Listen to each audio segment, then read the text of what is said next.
it was not Pakistan. It was China, Turkey, and Pakistan that were involved in Operation Sindoor. So, decode it for us. What does it mean for India? Does it mean that globally the wars have become geolocated but global in nature?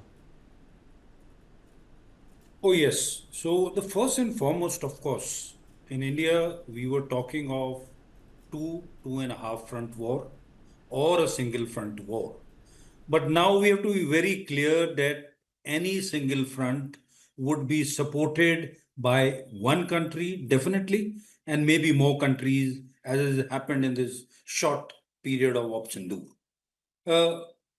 We knew that cooperation and collusivity between China was a reality which has been emerging the last so many years. But what it has manifested now is into much more support in terms of weapon systems, much more support in the domain of space, which I'm very sure there was. Every asset which China had, I think, was available to Pakistan, be it ISR, be it SAT communication, or be it PNT. So the new reality is a single front with multiple adversaries in that, with a lead being with someone like Pakistan, but supported by more of a client state supported by China, which calls the shots. And its strategic aim of China is to keep us engaged with these small irritants, these neighbors around us.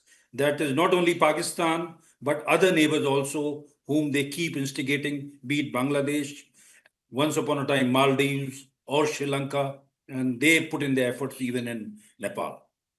So, this is the new dimension where we have to be prepared to fight, keeping in mind these challenges which armed forces have. A. Marshal Rana, my second question to you is, he also said that 81% of the weapons in Pakistan are from the Chinese inventory, and perhaps the entire 4-day where Operation Sindoor had engaged the terrorist camps in Pakistan, China was testing its inventory. Absolutely, Karthikeya. I think that was for everybody. We discussed it earlier as well. Pakistan is being treated by China as one of their another extended state. The way they claim for Taiwan, I'm sure now they have started behaving the same for Pakistan as well. All of us know that all the weaponry that was being used, all the aircrafts, all the missile systems, all the surface to air to air, all missile systems were that of the Chinese origin.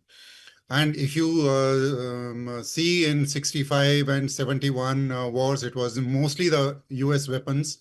And that time when Pakistan went on the back foot, it was the US weapons. US felt hurt. This time it was the Chinese weapon. Pakistan didn't deliver well on many counts, and it is the China's turn to be hurt.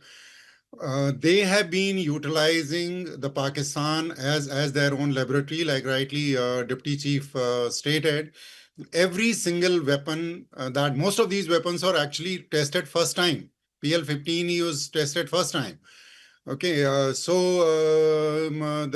JF-17 also saw the action first time. J-10 saw it first time. So most of their weapons that they have used saw this for the first time. And I'm sure they were looking at it, that how does it work? What does it work? What does not work? And I'm sure that they are utilizing all these data now to refine whatever inadequacies or deficiencies they would have found in their own weapon systems. In coming years, it is going to be even more. Surprising is that if you see their fifth generation fighter, FC-31 has been offered for the operational flying to the Pakistan pilots. It's unheard of that the platform, which is not even operationalized in their own country, it is under the development and it is still 5-10 years away. and it is being offered for test flying to Pakistan. So in coming times, it's not only 81. Come another 5 years, probably you will have more than 90-95% of the weapons of all China. And it is for the China, for their trade across the globe, that they want to prove their weaponry in a best possible manner. And this is the only way, because I don't see India China going to war, because I don't think that that will happen in near future. So this is the only way for China to actually test their weapon systems. And one thing is, I'm sure they are not very happy with whatever the result is. Okay. But another point is that they are straight away would be going to the drawing board, whether be it the tactics, be it the refinement of the technology. And I'm sure this is going to be a challenge for India in future as well. Okay. Captain Bansal, your thoughts on the two important statements which the general made. One, he said even the DGMO conversation was leaked. Second, he said the Chinese were aware of the live Indian vectors. Decode it for our viewers, sir. See, now this is a very significant factor, because as far as supply of weapons is concerned, it's no big deal. We all knew what last 5 years have been supplied. So now to say it after Operation Sindoor is, I think, not very significant. We knew it very well that what China has supplied. We probably didn't know what their capabilities was. And that is where China has successfully tested them.